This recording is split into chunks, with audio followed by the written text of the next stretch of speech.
En las páginas más oscuras de la historia humana, pocos nombres han generado tanto misterio y controversia como el de Nimrod. Este personaje bíblico, mencionado apenas unas líneas en el libro del Génesis, ha sido considerado por muchos estudiosos como el arquitecto del primer sistema de control global de la humanidad. Pero, ¿quién fue realmente Nimrod? ¿Por qué su legado ha perdurado a través de milenios? Y más importante aún, ¿qué conexión tiene con los sistemas de poder que vemos hoy en día? La historia de Nimrod comienza en los albores de la civilización, apenas unas generaciones después del gran diluvio que, según las escrituras, destruyó el mundo antiguo. Era descendiente de Cam, uno de los hijos de Noé, y nieto de Cus. Pero Nimrod no era un hombre común. La Biblia lo describe con una frase que ha intrigado a teólogos e historiadores durante siglos. Fue vigoroso cazador delante de Jehová. Esta descripción, aparentemente simple, encierra un significado mucho más profundo y siniestro de lo que parece a primera vista. Cuando analizamos el contexto histórico y lingüístico, descubrimos que la palabra hebrea utilizada para describir a Nimrod como cazador no se refiere simplemente a la caza de animales. Los eruditos han señalado que el término implica una caza más siniestra, la caza de almas humanas. Nimrod no solo cazaba bestias salvajes, cazaba hombres para someterlos a su voluntad. Era un cazador de libertades, un predador de la autonomía humana. El nombre mismo de Nimrod revela su naturaleza rebelde. En hebreo, Nimrod significa rebelde o el que se rebela. Pero no era una rebelión cualquiera. Era una rebelión directa contra Dios y contra el orden divino establecido después del diluvio. Mientras que Dios había ordenado a los hombres que se dispersaran por toda la tierra y la poblaran, Nimrod tenía otros planes. Quería mantener a la humanidad unida bajo su control, estableciendo el primer gobierno mundial de la historia.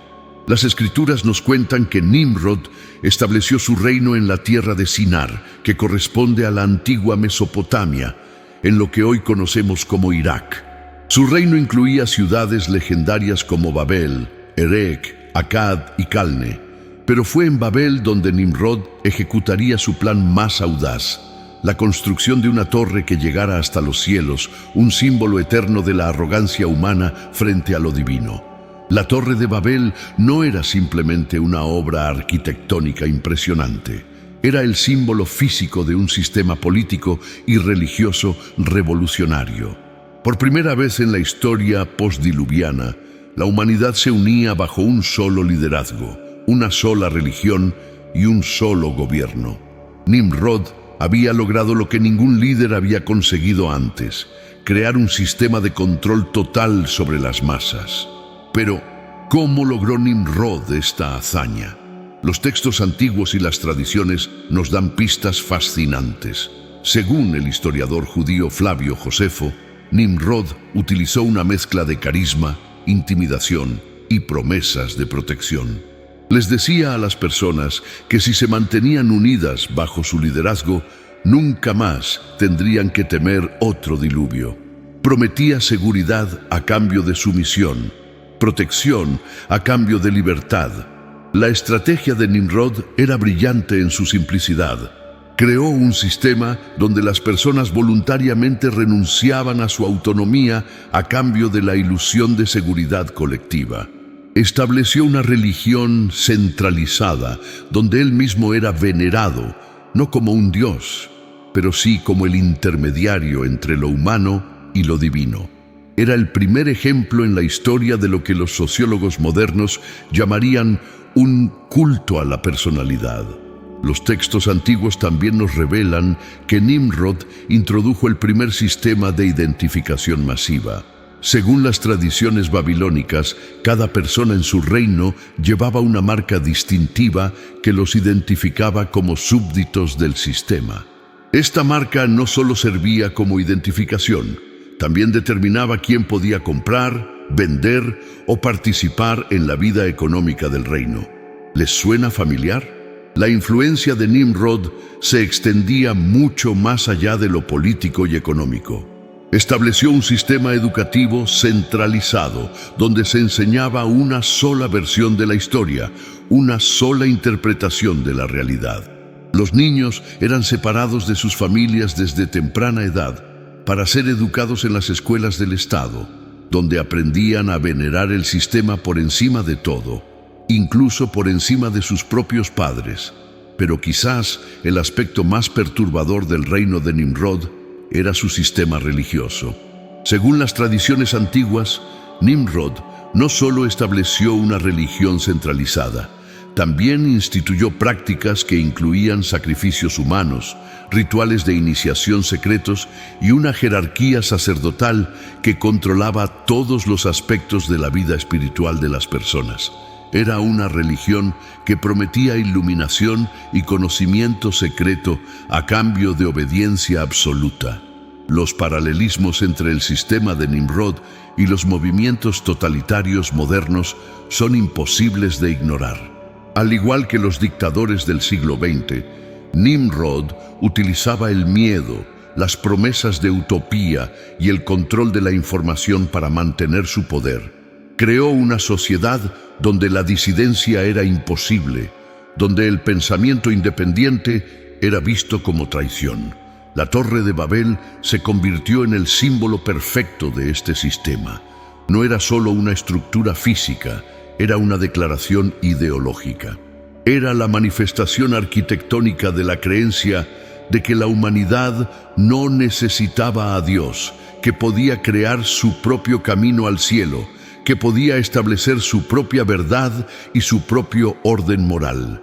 Las Escrituras nos cuentan que Dios vio lo que estaba sucediendo en Babel y decidió intervenir, pero no lo hizo destruyendo la ciudad o castigando directamente a Nimrod. En cambio, utilizó un método mucho más sutil y efectivo. Confundió sus lenguas. Súbitamente, las personas que habían vivido y trabajado juntas durante años ya no podían entenderse entre sí. Esta confusión de lenguas no fue simplemente un castigo, fue una liberación. Al no poder comunicarse efectivamente, las personas se vieron obligadas a dispersarse por la tierra, tal como Dios había ordenado originalmente. El sistema de control global de Nimrod se desintegró no por una revolución violenta, sino por la simple imposibilidad de mantener la comunicación y, por tanto, el control centralizado. Pero la historia de Nimrod no terminó con la dispersión de Babel. Según las tradiciones antiguas, después de la confusión de lenguas, Nimrod y sus seguidores más cercanos desarrollaron un sistema de símbolos y rituales secretos que les permitía comunicarse y mantener su poder a pesar de las barreras lingüísticas. Estos símbolos y rituales se transmitieron a través de sociedades secretas que, según algunos investigadores, han perdurado hasta nuestros días. Las tradiciones mesopotámicas nos cuentan que después de Babel, Nimrod fue deificado y venerado bajo diferentes nombres en diferentes culturas. En Babilonia era conocido como Marduk, en Egipto como Osiris, en Grecia como Dionisio, en Roma como Baco. Aunque los nombres cambiaban, la esencia permanecía. Era el símbolo del poder humano desafiando al orden divino. Lo que hace a Nimrod particularmente relevante para nuestro tiempo es que representa el arquetipo eterno del líder que promete unir a la humanidad bajo su visión particular del orden mundial. A lo largo de la historia hemos visto repeticiones del patrón de Nimrod, líderes carismáticos que prometen paz y seguridad a cambio de libertad, que establecen sistemas de control global disfrazados de progreso y unidad. Los estudiosos de la profecía bíblica han señalado que el sistema de Nimrod no fue destruido permanentemente en Babel, sino que simplemente fue dispersado y fragmentado. Según estas interpretaciones, el espíritu del sistema babilónico de Nimrod ha continuado manifestándose a través de diferentes imperios y sistemas de poder a lo largo de la historia, esperando el momento propicio para reorganizarse en un sistema global unificado. Esta perspectiva encuentra eco en los textos proféticos que hablan de un futuro sistema mundial que reunificará a la humanidad bajo un solo gobierno, una sola religión y un solo líder. Según estas interpretaciones, este futuro sistema será la culminación del proyecto iniciado por Nimrod en Babel, un intento final de establecer un orden mundial que excluya a Dios y eleve al hombre como la medida de todas las cosas. Pero, ¿por qué Nimrod es considerado el personaje más peligroso de la Biblia? La respuesta no reside en su poder militar o su crueldad personal, aunque ambos eran considerables. Su verdadero peligro radica en que logró lo que ningún otro villano bíblico había conseguido: hacer que las personas voluntariamente renunciaran a su libertad y su relación directa con Dios a cambio de la promesa de seguridad y pertenencia colectiva. A diferencia de otros antagonistas bíblicos que utilizaban la fuerza bruta o la intimidación directa, Nimrod empleó métodos mucho más sofisticados. Utilizó la psicología de masas, la ingeniería social y la manipulación de las necesidades humanas básicas de seguridad y pertenencia. Creó un sistema donde la opresión se presentaba como liberación, donde la esclavitud se vendía como progreso. El legado de Nimrod se puede rastrear a través de la historia en todos los sistemas totalitarios que han existido. Desde los imperios antiguos hasta los regímenes modernos, el patrón es consistente. Un líder carismático promete unidad y seguridad. Establece un sistema de control centralizado. Utiliza la religión o la ideología como herramienta de control y gradualmente erosiona las libertades individuales en nombre del bien común. Lo que hace particularmente relevante el estudio de Nimrod en nuestro tiempo es que vivimos en una era de globalización sin precedentes. Por primera vez desde Babel, la humanidad tiene las herramientas tecnológicas y la conectividad necesarias para establecer verdaderamente un sistema de gobierno mundial. Las mismas tecnologías que nos conectan y nos facilitan la vida también pueden ser utilizadas para monitorear, controlar y manipular a poblaciones enteras. Los paralelos son inquietantes. Al igual que Nimrod utilizó la religión como herramienta de control, vemos cómo ciertas ideologías modernas han adquirido características casi religiosas, con sus propios dogmas incuestionables, sus rituales de purificación social y sus sistemas de castigo para los herejes. Como Nimrod prometió seguridad a cambio de libertad, vemos cómo los gobiernos modernos utilizan las crisis reales o percibidas para justificar la expansión de sus poderes de control. La historia de Nimrod también nos enseña sobre la naturaleza cíclica del poder y la resistencia.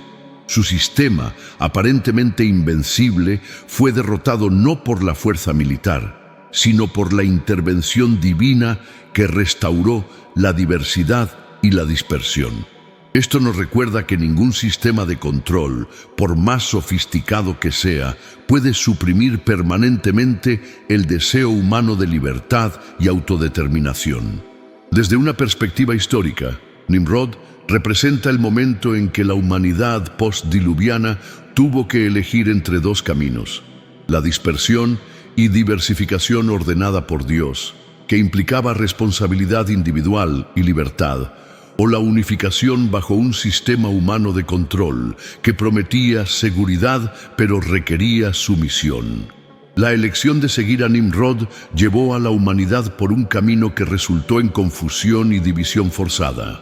Esta lección histórica tiene implicaciones profundas para nuestro presente. Cada generación enfrenta versiones de la misma elección fundamental.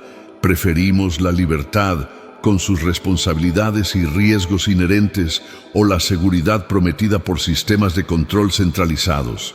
¿Estamos dispuestos a mantener nuestra autonomía individual y nuestras conexiones directas con lo trascendente?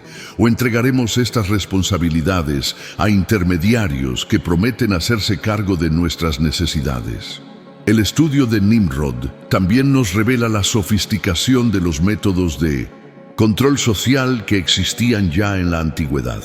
No era simplemente un tirano brutalmente represivo, era un maestro de la persuasión y la manipulación psicológica. Entendía que el control más efectivo es aquel que las personas abrazan voluntariamente, creyendo que es para su propio bien. Esta comprensión nos ayuda a desarrollar una mayor capacidad crítica para evaluar los sistemas de poder contemporáneos. Nos enseña a hacer preguntas más profundas cuando se nos presentan promesas de seguridad, unidad o progreso que requieren la renuncia a libertades fundamentales. Nos recuerda que la verdadera tiranía no siempre llega con botas militares y proclamas obviamente autoritarias. A menudo llega vestida de beneficencia y progresismo. La figura de Nimrod también nos confronta con preguntas incómodas sobre la naturaleza humana. ¿Por qué las personas están tan dispuestas a cambiar libertad por seguridad? ¿Qué impulsos psicológicos explotó Nimrod que siguen siendo relevantes hoy? ¿Cómo podemos desarrollar la fortaleza moral y espiritual necesaria para resistir la tentación de soluciones fáciles que requieren la renuncia a nuestra autonomía? Estas preguntas no tienen respuestas simples, pero su consideración es esencial para cualquiera que valore la libertad humana y la dignidad individual. El legado de Nimrod nos recuerda que la vigilancia eterna es el precio de la libertad, no solo contra los tiranos obvios, sino también contra aquellos que vienen ofreciendo regalos aparentemente benévolos. En conclusión, Nimrod representa mucho más que un personaje bíblico antiguo.